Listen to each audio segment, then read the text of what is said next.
하나님께서 계획하신 대로 그리고 바로의 고집과 완악한 마음에 의해 애굽에 속한 처음 난 것들이 죽음을 맞이하는 이 10번째 재앙을 끝으로 이스라엘 자손은 드디어 애굽 땅을 떠나게 되었습니다. 수차례에 걸쳐서 내 백성을 보내라고 말씀하신 하나님의 명령을 계속해서 거부해 왔던 바로는 이 마지막 재앙까지 당하고 나서야 이스라엘 자손과 그에게 속한 모든 가축들을 애굽 땅에서 내보내고 만 것입니다. 오늘 우리가 함께 읽은 이 본문의 말씀은 이렇게 하나님의 구원의 은혜를 경험하게 된 이스라엘 백성의 출애굽 여정 초기를 소개하는 동시에 뒤이어 이스라엘 백성이 앞으로 영원히 지켜야 할 유월절 규례에 대한 말씀이 다시 반복되어 소개되고 있습니다. 이 아침 본문의 말씀을 함께 묵상하며 또 말씀을 나눌 때 이제 막 출애굽의 여정을 시작함으로 이 하나님의 구원의 은혜를 누리게 된 이스라엘 백성의 모습을 통해 하나님의 은혜로 동일하게 구원받은 저희 모두가 함께 기억했으면 하는 두 가지 교훈을 함께 나누기를 원합니다. 이 아침 하나님의 말씀 앞에 선 저희 모두의 마음을 우리 주님께서 새롭게 하시고 또 오늘 주신 이 말씀으로 오늘 하루의 삶을 인도함을 받아 살아가는 그런 은혜가 저희 모두에게 있기를 우리 예수님 이름으로 축복합니다. 첫 번째로 이 본문의 말씀은 이 출애굽을 통해서 이스라엘 백성을 그리고 동일한 원리로 저희 모두를 구원하신 분이 누구인지를 우리가 분명히 알 것을 우리에게 전달하고 있습니다. 오늘 본문의 이 첫 번째 세 구절은 애굽 땅을 떠난 이스라엘 백성의 초기 여정을 묘사하고 있는데요. 37절부터 39절까지 말씀입니다. 이스라엘 자손이 람셋을 떠나서 숫곳에 이르니 유아 외에 보행하는 장정이 60만 가량이요 수많은 잡족과 양과 소와 심이 많은 가축이 그들과 함께하였으며 그들이 애굽으로부터 가지고 나온 발교되지 못한 반죽으로 무교병을 구웠으니 이는 그들이 애굽에서 쫓겨남으로 지체할 수 없었음이며 아무 양식도 준비하지 못하였음이었더라. 이 본문은 이스라엘 자손들이 람셋이라는 곳을 떠나서 숫곳에 이르렀는데 그 수가 장정을 기준으로 60만 명이라고 기록하고 있습니다. 이 람셋은 출애굽기 1장 11절 말씀에 따르면 이스라엘 백성들이 학대를 받으며 국고성을 건축했던 장소였습니다. 이스라엘 백성들이 불과 얼마 전까지 애굽의 노예로 비참한 삶을 살아야 했던 그 땅을 지나가면서 그들은 어떤 생각을 했을까요? 그들의 눈물과 땀과 피가 맺혀 있는 그 람셋을 그들의 발로 밟고 지나가며 그들은 그들에게 하나님께서 말씀하신 대로 실제로 임하게 되었던 이 출애굽 사건을 더 실감하게 되었을 것입니다. 람셋을 떠난 이 이스라엘 백성이 출애굽을 한 후에 처음으로 진을 친 곳이 숫곳이라는 것과 당시 인구가 장정만 60만 명이 되었다는 이 사실을 서술하는 데서 그치지 않고 이 본문의 말씀은 출애굽을 한 사람들이 누구였는지도 함께 서술하고 있습니다. 이 출애굽기의 저자는 순수 혈통의 이스라엘 백성들뿐만 아니라 수많은 잡족들 즉 이방인들도 이 출애굽의 대열에 함께 있었다는 사실을 분명하게 언급하고 있는 것입니다. 비록 육신적으로 또 혈통적으로 아브라함의 자손은 아니었지만 그들도 하나님의 말씀을 믿었고 순종함으로 이 출애굽의 대열에 이 구원의 대열에 동참할 수 있었던 것입니다. 이 참된 구원과 해방으로 당신의 백성을 인도하시는 이 하나님의 역사는 사실 처음부터 이스라엘 백성에게만 주어진 것이 아니라는 사실을 이미 하나님께서 아브라함에게 말씀하신 바 있습니다. 우리 창세기 12장 1절에서 3절 말씀인데요. 여호와께서 아브라함에게 이르시되 너는 너의 고향과 친척과 아버지의 집을 떠나 내가 내게 보여줄 땅으로 가라. 내가 너로 큰 민족을 이루고 내게 복을 주어 내 이름을 창대하게 하리니 너는 복이 될지라. 너를 축복하는 자에게는 내가 복을 내리고 너를 저주하는 자에게는 내가 저주하리니 땅의 모든 족속이 너로 말미암아 복을 얻을 것이라 하신지라. 이처럼 이스라엘 백성은 이제 하나님의 백성으로 하나님의 영광을 드러내기 위해 더 나아가 이 땅 모든 백성들에게 복의 통로로 사용되기 위해 마침내 출애굽의 여정을 시작한 것입니다. 이제 이어지는 본문 40절에서 42절 말씀은 이 출애굽 사건을 통해 이스라엘 자손이 애굽에서 종 노릇하며 거주했던 기간 동안 그들이 어떠한 정체성과 신분을 유지했는지, 그리고 그 기간이 어떻게 종식되었는지를 분명하게 선언하고 있습니다. 우리 40절에서 42절 말씀인데요. 이스라엘 자손이 애굽에 거주한 지 430년이라 430년이 끝나는 그 날에 여호와의 군대가 다 애굽 땅에서 나왔은즉 이 밤은 그들을 애굽 땅에서 인도하여 내심으로 말미암아 여호와 앞에 지킬 것이니 이는 여호와의 밤이라. 이스라엘 자손이 다 대대로 지킬 것이니라. 430년이 끝나는 그 날, 즉 출애굽이 단행된 그 날에 이스라엘 자손이 여호와의 군대로 새롭게 창조되어 애굽 땅에서 다 나오게 되었다는 것입니다. 이 단락의 마지막 절인 42절 말씀은 이스라엘 백성이 이 밤을 여호와 앞에서 지킬 것이라고 명령하고 있습니다. 과연 여호와의 밤이라고 소개되는 이 밤은 여러분 어떠한 밤을 의미하는 것일까요? 출애굽기 12장 29절에서 30절 말씀인데요. 밤중에 여호와께서 애굽 땅에서 모든 처음 난 것 곧 왕위에 앉은 바로의 장자로부터 옥에 갇힌 사람의 장자까지와 가축의 처음 난 것을 다 치심에 그 밤에 바로와 그 모든 신하와 모든 애굽 사람이 일어나고 애굽에 큰 부르짖음이 있었으니 이는 그 나라에 죽음을 당하지 아니한 집이 하나도 없었음이었더라. 방금 제가 읽어드린 이 출애굽기 12장 29절과 30절 말씀과 같이 애굽에 행해진 10번째 재앙, 곧 장자의 죽음의 재앙은 이 밤에 일어난 것입니다. 하나님께서는 이 밤에 애굽에 처음 난 것들을 치셨고 이 밤에 이스라엘 백성들을 출애굽시키셨습니다. 그래서 하나님께서는 이 밤을 여호와의 밤이라고 명명한 것입니다. 애굽 땅에 속한 처음 난 모든 것이 죽음을 맞이했던 이 밤은 여호와께서 이스라엘 자손을 구별하여 죽음에서 구원하신 구원의 밤인 동시에 그들을 애굽 땅에서 인도하여 출애굽을 시키신 해방의 밤이었다는 것입니다. 저는 이 본문 말씀의 이 부분을 묵상하며 그렇다면 나에게 있어서 구원의 시간, 나에게 있어서 죄로부터의 해방의 시간은 언제일까 돌아보게 되었습니다. 제 개인적으로 저에게 있어서 이 구원의 문제가 꽤나 심각하게 찾아왔던 것은 제가 21살 대학생 때였는데요. 이 기독교 동아리 내에서 어떤 동성 후배와의 이 관계 문제를 계기로 제 안에 있었던 이 강팍하고 완악한 마음을 깨닫게 되었습니다.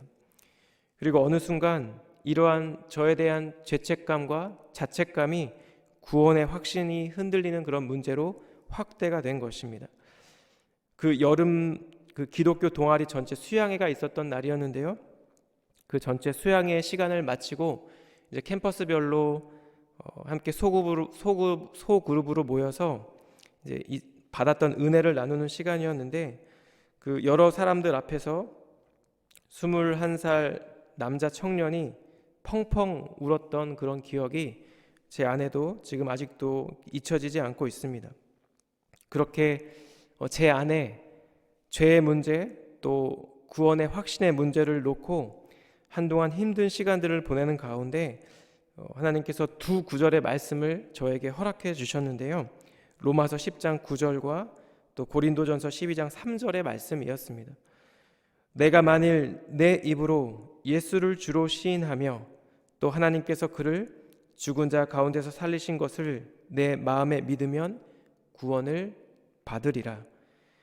그러므로 내가 너희에게 알리노니 하나님의 영으로 말하는 자는 누구든지 예수를 저주할 자라 하지 아니하고 또 성령으로 아니하고는 누구든지 예수를 주시라 할 수 없느니라.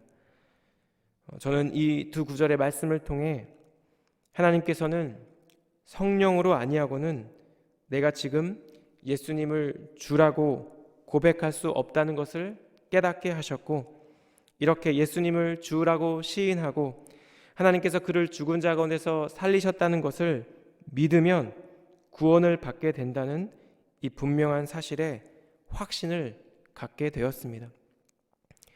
제 개인적으로 저에게 있어서 여호와의 밤은, 즉 나의 구원의 문제에 대한 은혜와 확신을 허락받은 그때는 21살 무더운 여름 어느 날이었습니다. 그리고 하나님께서는 오늘 본문의 말씀대로 430년이라는 종살이의 기간을 마치시고 때가 되었을 때에 이스라엘 백성들을 구원해 주셨습니다. 그리고 하나님께서는 동일한 은혜로 저희 모두를 구원해 주셨습니다. 이스라엘 백성의 출애굽이 마침내 결정된 그 밤이 여호와의 밤으로 불리게 된 것처럼 주님은 지금도 당신의 백성의 구원을 위해 졸지도 주무시지도 않으시고 신실하게 일하고 계실 것입니다. 그 주님의 은혜와 그 구원의 감격이 이 시간 말씀 앞에 서 있는 저희 모두에게 임하게 되기를 우리 주님의 이름으로 축복합니다. 그리고 저희를 통해 이 사랑하는 이 몸된 공동체를 통해 하나님의 그 구원의 역사가 지속적으로 이 땅 가운데 또 열방 가운데 또 우리의 관계 가운데 일어나게 되기를 우리 예수님 이름으로 축복합니다. 이 두 번째로 본문의 말씀은 유월절 규례를 다시 한번 언급하고 있는데요. 이를 통해 하나님의 말씀에 지속적으로 순종하는 삶을 다시 한번 우리에게 권면하고 있습니다. 하나님은 유월절 음식을 아무나 먹게 하지 말 것과 할례를 받은 자에 한해서 이 유월절 음식 먹을 것을 오늘 본문은 말씀을 통해 명령하고 있습니다. 43절에서 48절인데요. 여호와께서 모세와 아론에게 이르시되 유월절 규례는 이러하니라. 이방 사람은 먹지 못할 것이나 각 사람이 돈으로 산 종은 할례를 받은 후에 먹을 것이며 거류인과 타국 품꾼은 먹지 못하리라. 한 집에서 먹되 그 고기를 조금도 집 밖으로 내지 말고 뼈도 꺾지 말지며 이스라엘 회중이 다 이것을 지킬지니라. 너희와 함께 거류하는 타국인이 여호와의 유월절을 지키고자 하거든 그 모든 남자는 할례를 받은 후에야 가까이 하여 지킬지니 곧 그는 본토인과 같이 될 것이나 할례 받지 못한 자는 먹지 못할 것이니라. 제가 읽어드린 이 유월절 규례들은 사회적 지위나 경제적 여건이나 혹은 민족적 출신이나 배경과 상관없이 유월절 의식에 참여할 수 있다는 것을 우리에게 강조하고 있습니다. 이 45절 말씀은 잠시 머무는 사람이나 품꾼은 유월절 의식에 참여할 수 없다고 명령하고 있지만 이스라엘이 돈을 주고 산 종이나 또 이스라엘 회중 가운데 함께 거하는 타국인, 즉 장기로 체류하는 이방인은 할례를 받은 후에 유월절 음식을 먹을 수 있었던 것입니다.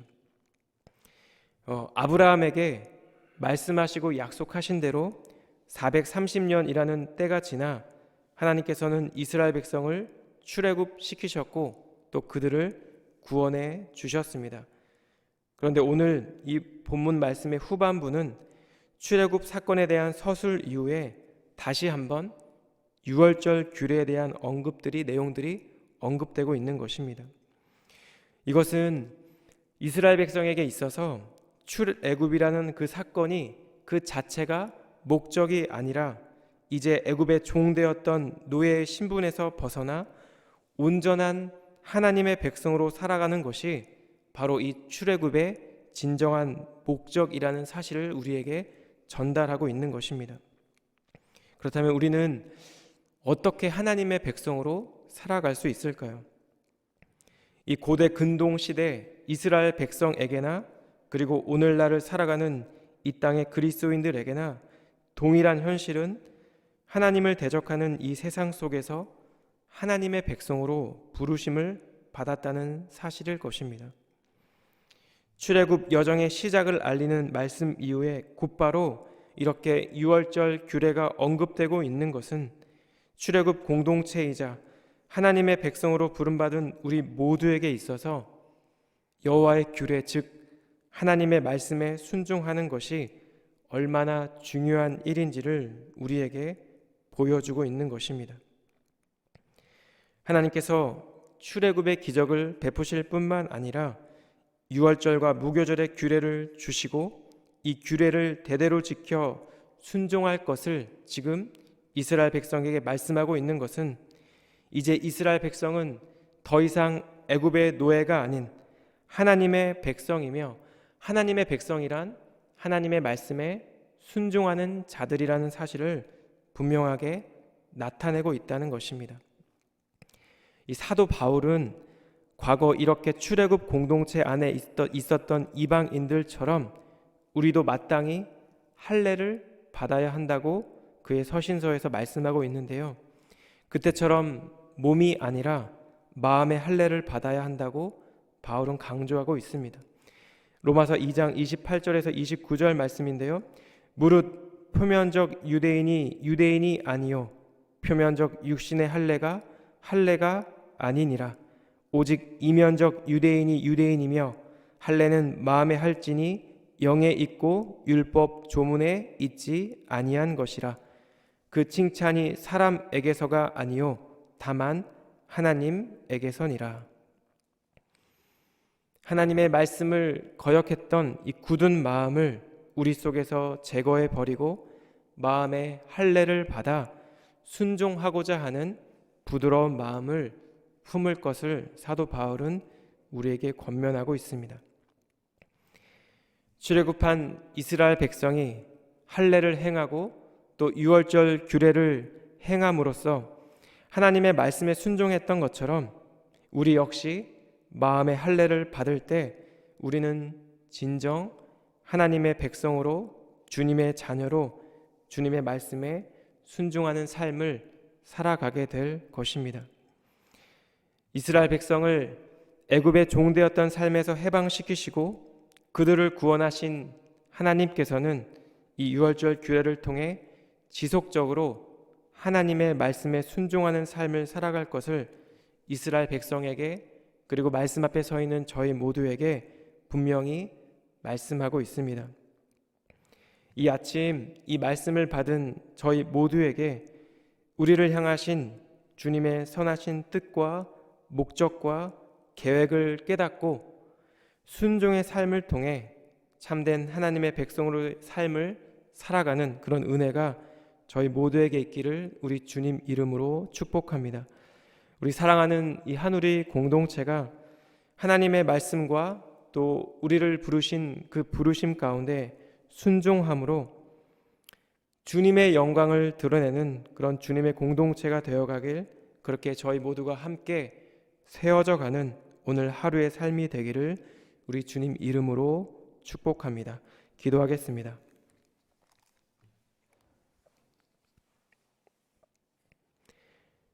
하나님, 오늘도 이 아침에 하나님을 예배하는 귀한 마음 저에게 허락해 주심에 감사를 드립니다. 하나님, 애굽의 종되었던 이스라엘 백성을 구원하셔서 출애굽시키셨던 그 주님께서 동일한 은혜로 저희 모두를 우리의 죄로부터 우리의 악한 본성으로부터 우리를 구원하신 그 구원의 기쁨과 은혜가 다시 한번 우리 가운데 회복되기를 원합니다.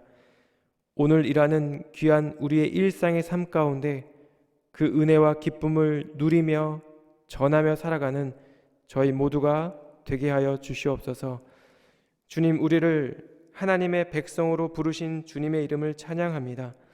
주님, 우리의 삶의 자리에서 그 주님의 부르심에 합당한 자로, 하나님의 말씀과 명령에 순종하는 자로 그러한 삶을 살아갈 수 있도록 하나님, 우리 마음의 할례를 행하여 주시옵소서.